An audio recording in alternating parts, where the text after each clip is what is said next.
Okay. Hi, everybody. Thanks for watching this today or whenever you're watching it. I'm super excited that we are talking to a friend of mine and a classmate, Akash Shah. He graduated in 2006. We were in the same class. And he is currently living in New York and is the co-founder of an amazing company called CareOf. But Akash has done a ton of other things before starting CareOf, and we're going to learn all about it. So Akash, thanks so much for joining us. Of course. Tell us a little bit about where you are right now. So this is a rare occasion on COVID days, but I'm actually at our office today in Lower Manhattan. Wow, cool. Okay, love the background. Love the CareOf Yeah, there we branding go. you have there. How big is your office?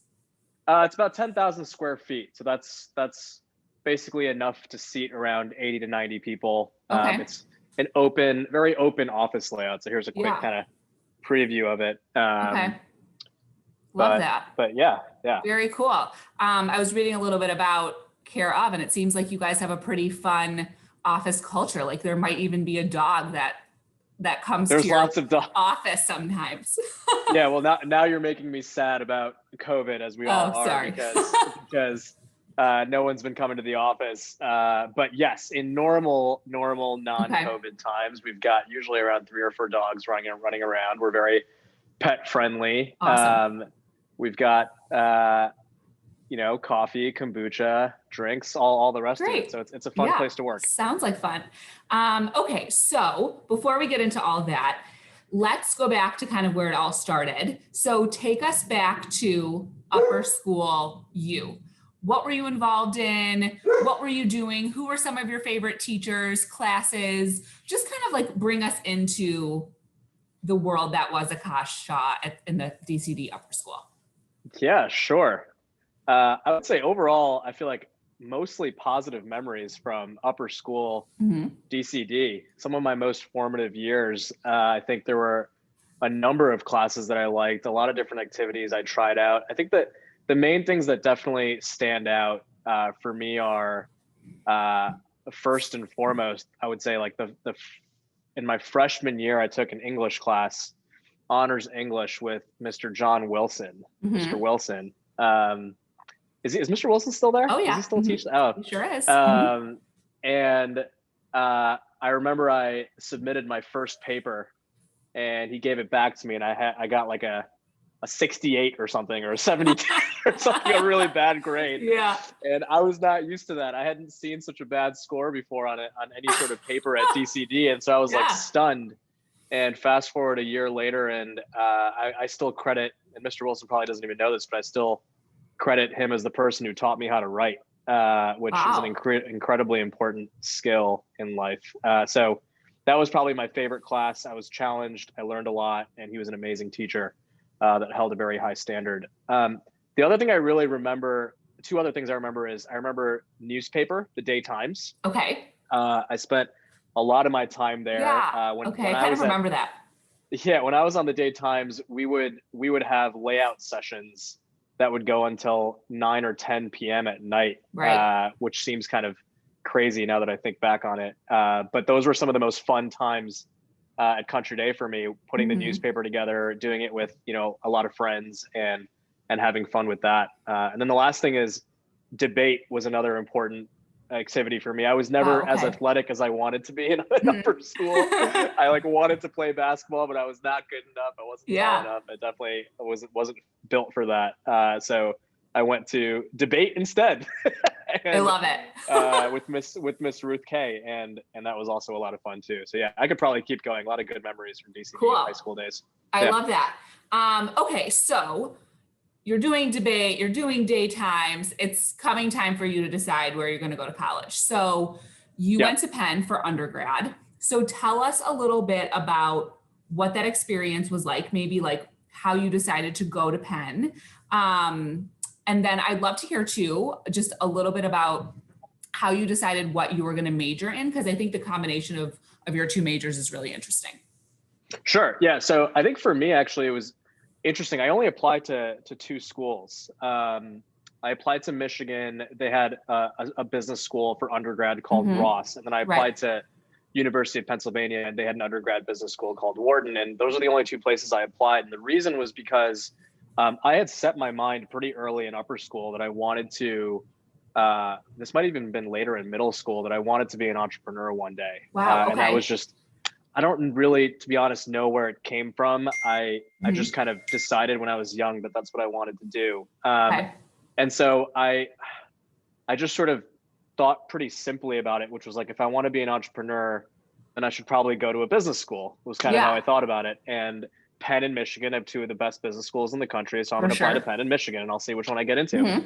And at Penn, there was a program, it was called a dual degree program called the Huntsman program, where they also gave people the option to not only go to business school, but also study abroad anywhere in the world and specialize in a specific language. And I thought that was really super interesting. I remember back then in 2006, The World is Flat was a book that was published by Tom Friedman, and globalization was like the new frontier. Now it's just kind of obvious. But back then it was like a huge topic. And I just thought it would be really cool to study abroad and learn another language and be able to see how that intersects with my interest in starting a business. So that's why I applied to that program. And that's just kind of what my decision-making process was like. Yeah.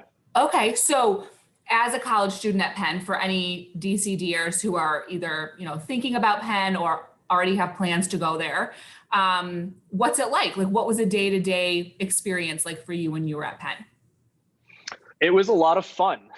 College is a lot of fun. Yeah. And it's funny because it sounds so obvious in hindsight, but I think when I was in upper school, I don't think I realized how much fun college was supposed to be, especially, maybe I'm not supposed to say this, but DCDS is an intense place. I mean, there's a lot of expectations, good expectations that set you up for life, but it was a lot of hard work. DCDS was a lot of hard work. And I remember I had to get, the blue points and the gold points and the white points. And I also had to get good grades. I mean, it was a lot. And then I got to college and it was like, wait, everyone's just trying to have fun. So college was, I think it was a lot of fun. I think the other thing, so that was a surprise, and I ended up loving college because it was fun.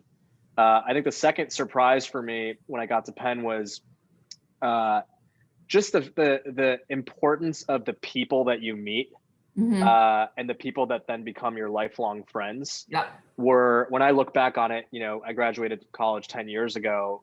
I often tell people that I feel like I learned more from the people that I met than I did from the classes that I took. And the coursework was definitely very, informative, and I learned a lot from the coursework. But I feel like I just learned a lot more from the people that I met and the activities that I pursued. And that's, I would say one of the things that DCDS does, you don't realize it when you're a high school kid because it's so much hard work and there's so much time commitment. But then you get to college and you realize, it's really it's not just about your classes. It's about being a good person and meeting cool people and doing fun activities that are interesting to you. And I felt like DCD had already taught me about the importance of balancing all those things. So when I got to college, it was just kind of easy to figure out how to strike that balance. Exactly. So true. Yeah. So did you do any newspaper or debate stuff when you were at Penn? No, I didn't. Yeah, when I got to Penn, I did a couple other, I kind of veered in different directions. So actually at DCD, one of my main activities was actually not a school activity, but it was, and this might be interesting for the kids that are in the entrepreneurship club, but I started a business while I was at DCD, and it was printing. You might remember this, Annie. I don't know. Yeah. But there was like a Powder Puff I do remember. Yes. Game, okay. And I was selling T-shirts with Amanda Cummings in the conference room. I remember. And so it was basically a T-shirt printing company, and it was just like my first foray into entrepreneurship as a high school kid. And I really enjoyed running a business when I was in high school. So when I got to college, I wanted to do something similar. So I started an online grocery delivery business for students at Penn. So these are either kids who were studying really late into the night. Our store hours were from 9 p.m. to 3 a.m. So it was kids who were studying late at night, or students who were just partying and wanted some some things to munch on. So that was awesome. Kind of like the main thing I did. And then I also was a part of a dance team, a South Asian fusion dance team. That was a lot of fun. That was basically a fraternity for me, and a couple other things too. That's so cool. So you were like on the cutting edge of like Instacart and DoorDash and Grubhub all combined into one. So that's pretty cool. Yeah, it wasn't nearly as successful as those companies, but whatever. It was a good start. Yeah. So, okay. So you're about to graduate from Penn and you graduate. So tell us, like, walk us through your career, because you've had some really interesting moves, taken some interesting steps. So walk us through kind of your decision-making process, the different things that you've done, and like what experiences that you had at those different companies and how that kind of like has led you to where you are now. Sure. I mean, that's the type of thing where, I could speak for hours, Sure. but I'll try to figure out how to summarize it. I mean, I think for me, the main sort of thread that ties all those experiences together was I had this, call it stubborn or call it persistent, kind of call it whatever you want to call it. But I just really cared a lot about wanting to be a successful entrepreneur. And so I constantly was searching for lessons that I could learn to give myself a better shot at starting a successful business. As I'm sure many people know, starting a successful business is very, very difficult. The odds of success are very, very low. And so my whole mission throughout all those years after college was just like, how can I learn as quickly as possible to be able to one day start a successful business. And so when I started my first company, it was actually with another DCDS student back in 2012.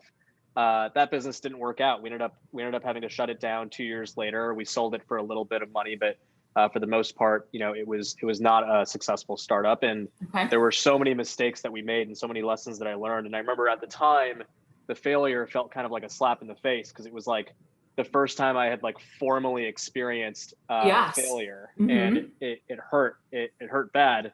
But I look back on that experience now, and I realized, man, all it took was 2 years to learn like a book full of lessons about starting a company and what not to do and what mistakes to avoid. And those were some of the most valuable years of my life. So I took those lessons and I tried starting my second company. And one of the biggest things that I learned, which I wish I could tell my upper school self, by the way, was that just being interested in starting a business for the sake of starting a business is, at least for me, and I would venture to guess for most aspiring entrepreneurs, is not good enough. Because starting a business is very hard, and no matter what you start and when you start it, you will run into challenges. And the thing that I realized would give me the endurance to be able to get through those challenges was actually having a passion for the problem that you're trying to solve or the product that you're selling. You can't just be passionate about starting a company. You have to be passionate about what it is that you're doing with that company. And I realized that with my first company, I didn't really have much of a passion for like the thing I was doing. And so I did some soul searching, and I wish I would have done this when I was in high school, but I realized that I really cared about healthcare, and I really cared about having a positive impact on people's lives. My dad was a doctor. A lot of people in my family are in healthcare, and healthcare just feels like a really good place where you can find problems that really matter to people. And so the second company I started was in the healthcare world. It was a home care company where we helped people's parents at the end of their life. And that was an awesome company. It was super meaningful, and there was a big opportunity there. And so, I'll stop there. There's a lot more I could share, but basically if there was two things that I'd share with my high school self and with the upper school students today who are interested in entrepreneurship, it would be, the first thing is look for the thing that you really care about, that really drives you, so that when you run into issues and challenges, that passion will allow you to kind of fight through and just kind of get through. And then the second thing is like, don't give up on your dream, even if it doesn't work the first time or the second time or the third time. Don't give up, because eventually you'll figure it out. Okay, I love those tips. I know you kind of just like shared with us like the passion element of it, but do you have any other like more like tactical tips for students who are trying to start businesses, either like now or in the future? What would you say is like maybe like one of the most important tactical things that you do when you're thinking about what you're going to do next? Yeah, I would say a couple things. They're kind of just simple. One is just do it. I know it sounds like kind of cliched, but like, just if you've got an idea and Yeah. you want to do it, just do it. Like, what's the Mm-hmm. worst that can happen? Ask yourself, what's the worst that can happen? And the answer is Right. probably something that's not that bad. The second thing is, whatever your idea is, get it out there in front of people as fast as possible. Don't fall into the trap of like, oh my God, I've got this amazing idea, I can't tell anyone about it. Tell people as fast as possible and as soon as possible, because that'll be the quickest way to figure out whether the idea has got any legs. Okay. And extra credit if you don't just try to tell people, but try to get people to pay for it. Because if you tell people as soon as possible and you can convince people to pay for whatever it is that you've got, then you're onto something. And if you can't do that, then you probably don't have a great idea. Yeah. Okay. And like, I'd say one last tactical thing. Oftentimes people tell me, well, I've got this great idea. I hear you. I want to try to get people to pay for it, but I need some money to like first go make the thing before I get people to pay for it. Mm-hmm. And I think what you can do, there's like some tricks there where you can figure out how to fake it, or you can figure out how to, like, for example, if you have a mobile app idea for like an iPhone or an Android, you can just create a prototype that doesn't actually have any code. You don't have to write any code. Mm-hmm. You can just make a fake prototype with like Microsoft PowerPoint or Apple Keynote, or there's a product online called InVision, and just make the prototype yourself, or do it with a friend of yours that's really creative. And then just give it to people and say, hey, look, if I made this for you, how much would you pay me for it? Mm-hmm. And if they give you a number, make them Venmo you, or make them give you the cash right away and say, you'll be the first in line to get it. Sort of like what Kickstarter does. Right. And just basically figure out basically what's the fastest way to convince yourself that someone's going to pay for your idea. Okay. Wow. Cool. I love that. All right. So now I want to talk about CareOf.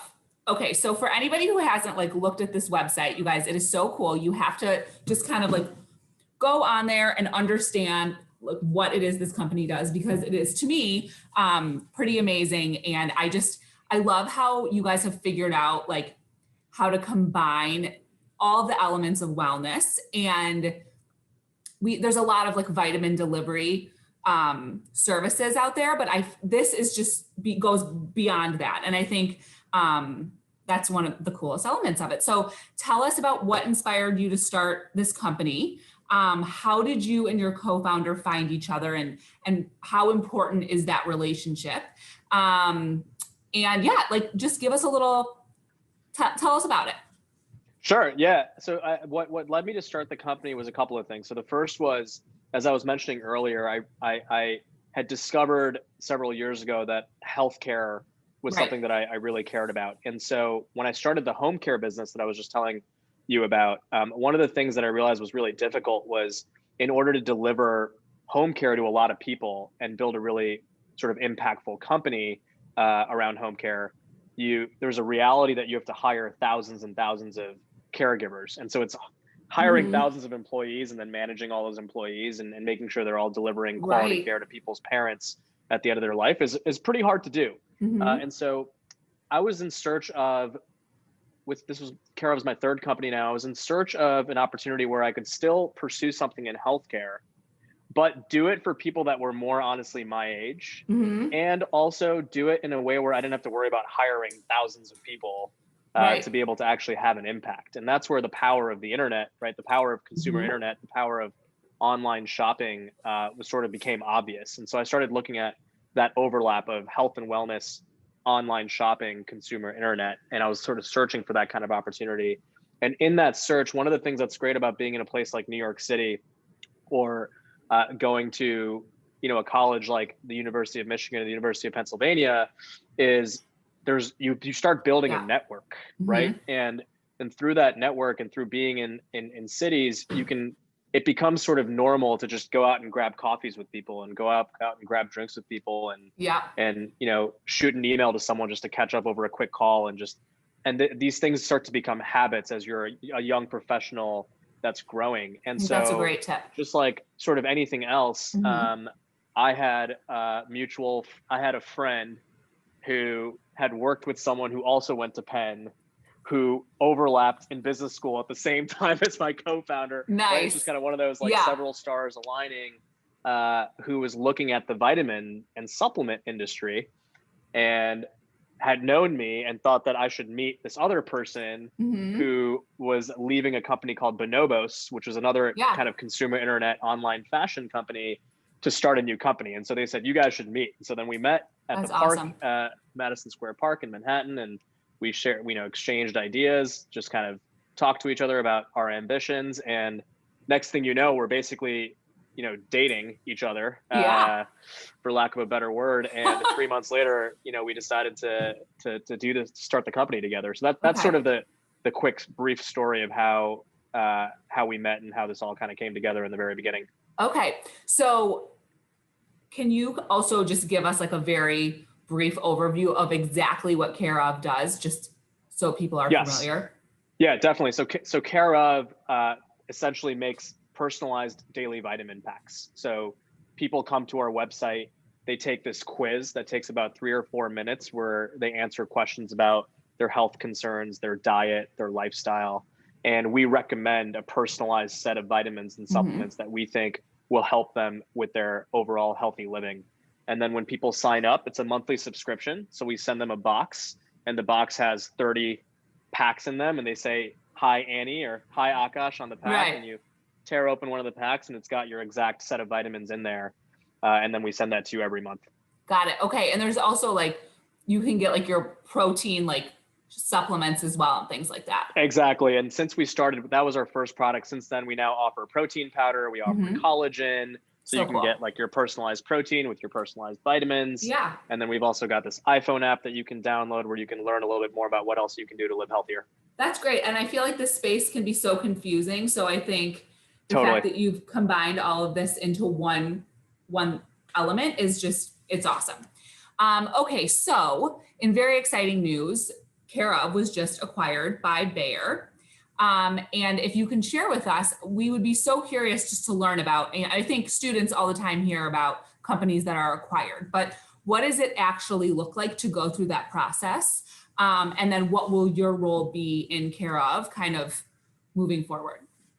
Sure. Yeah. So that was sort of, every story. I've heard other stories from other founders as well. And I would say the first thing I would say is like every story is different. There's really no one way that these things happen. For us, Bayer was always a company that we were aware of. They're large, they've been around for more than 100 years. They're known for things like aspirin, one-a-day multivitamins, even Flintstones, chewable tablets that some of us took when we were younger. Absolutely. So they're kind of a very well-reputed, large company that's been around for a while and have always had a big presence in this industry.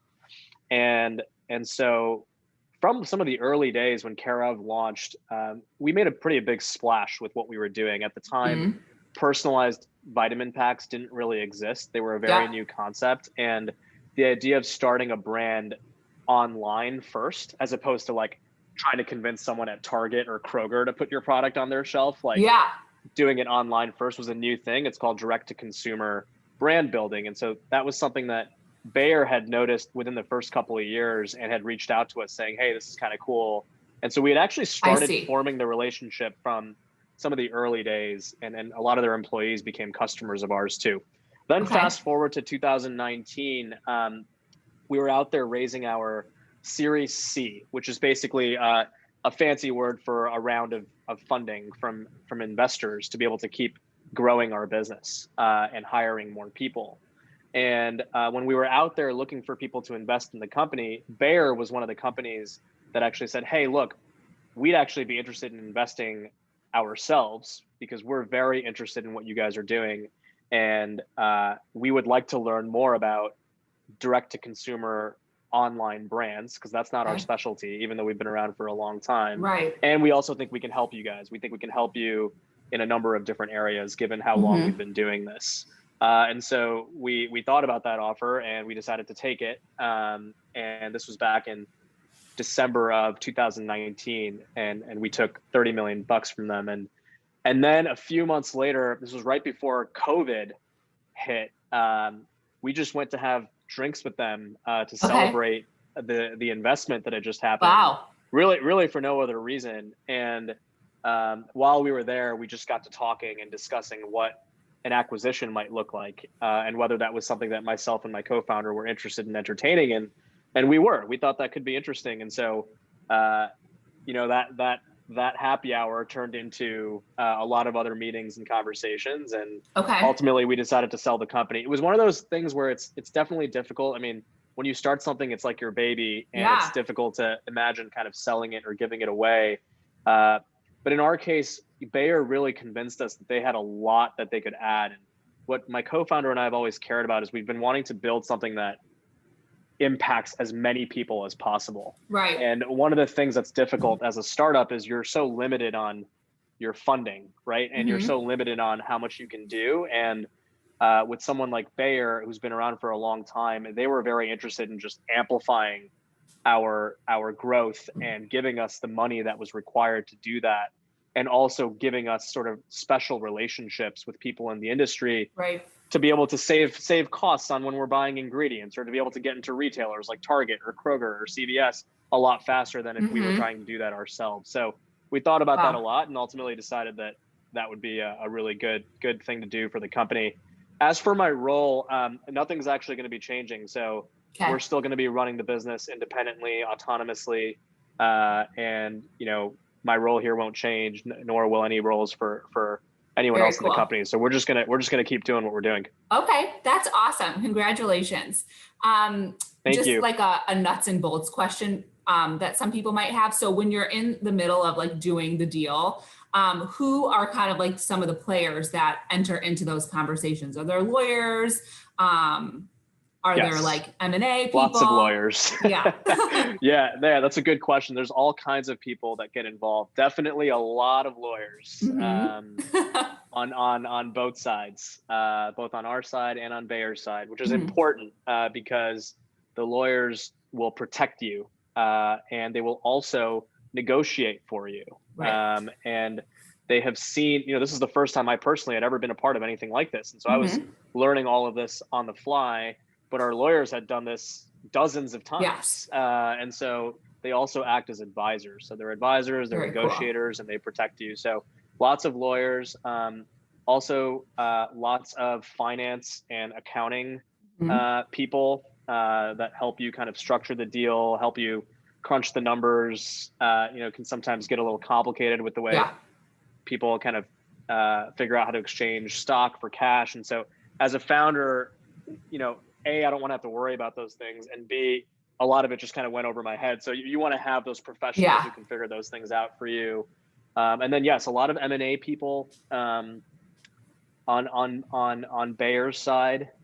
Unfortunately, not on our side because we're still a startup and we don't have an M&A team. So that's you just kind of have to do that job yourself. And then actually what's interesting is once there's an initial what's called an LOI or letter of intent, or also known as a term sheet, that's signed, which basically just means that like both parties have agreed to like the high level terms of the deal, but they haven't actually closed the deal, which means like the monies haven't been exchanged. There's a period or a phase that's called due diligence. And during due diligence, what happens is the acquiring party, so in our case, Bayer, basically comes in and studies your business, literally studies it. They study every specific component of it. They ask you a lot of questions and they basically test you, and they're trying to understand, is this thing legit? Is this a legit company? And so then what happens is like the marketing team on our side has to meet with the marketing team on their side, or the technology team on our side meets with the technology team on their side, the operations team, et cetera, et cetera, et cetera. So all the teams then get to know each other and understand each other. And so by the end of it, actually, pretty much any professional, subject you can think of has gotten some involvement before the deal gets closed. Okay, cool. Okay, thanks for walking us through that. It was really helpful. Okay, so I have kind of two more questions for you, if that's okay. Sure. But what are your goals? I mean, now we know you're staying at CareOf, but what are your goals and plans as you move forward in your career? I mean, you have been Forbes 30 under 30, founder of a few companies. Kind of tell, like, what do you think you want to do in the future?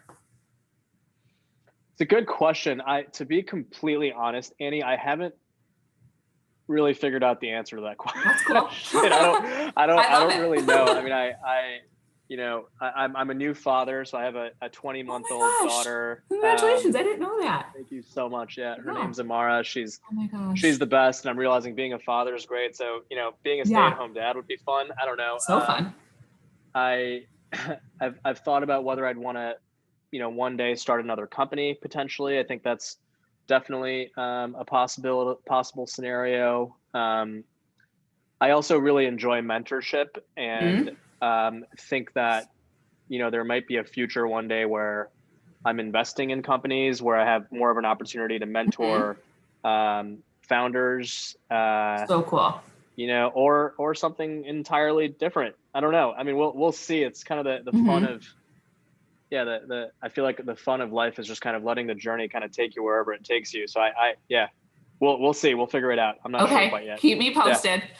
Okay, and then just one final question, and because I have a lot of students that come to me and ask me about this. So, as a founder, as someone who younger people would for sure want to connect with, how do you recommend students go about like networking with people who are older than them? What is some advice that you would give to students who are looking to maybe get internships or even just informational interviews, things like that? Sure. Yeah, I remember wondering that myself Yeah. when I was in upper school. So the first thing I would say is just reach out Hmm. uh, and like just do it. Basically, don't like overthink it. Hmm. Um, I say that because I remember when I was in upper school, I just like would be afraid of Totally. like someone not responding to me or someone rejecting Right. me Which is like or so unlikely. Like people don't usually do that.